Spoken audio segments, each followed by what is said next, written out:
Peningkatan curah hujan yang tinggi karena fenomena La Nina dikhawatirkan menimbulkan bahaya banjir bandang, longsor, angin kencang, dan angin puting beliung yang dapat mengancam sektor pertanian, transportasi, hingga infrastruktur. Kepala Pusat Meteorologi Publik Badan Meteorologi, Klimatologi, dan Geofisika atau BMKG Ahmad Fahri Rajab menjelaskan, fenomena La Nina ditandai dengan suhu lebih dingin di kawasan Samudra Pasifik bagian tengah dan timur. Sedangkan di bagian barat lebih panas.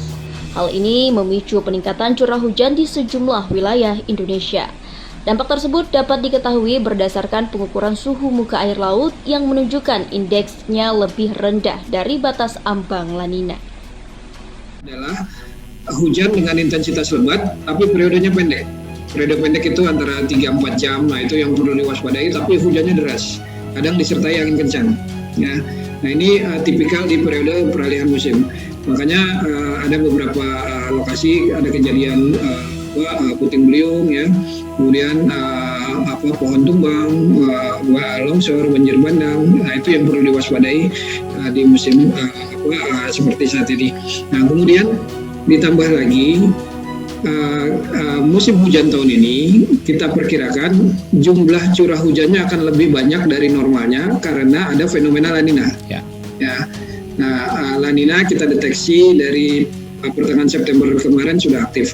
La Nina sendiri fenomenanya di Samudra Pasifik sana ya, tapi dampaknya sampai ke Indonesia.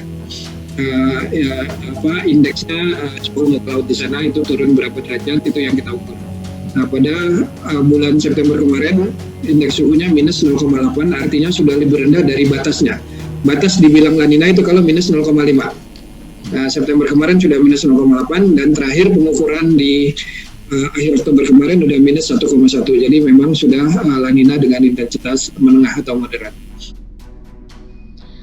Fahri menyebut wilayah yang memiliki curah hujan tinggi mencakup Pulau Jawa, Kalimantan, dan Sulawesi. Meski Sumatera tidak terdampak La Nina, namun Sumatera juga sudah memasuki musim penghujan.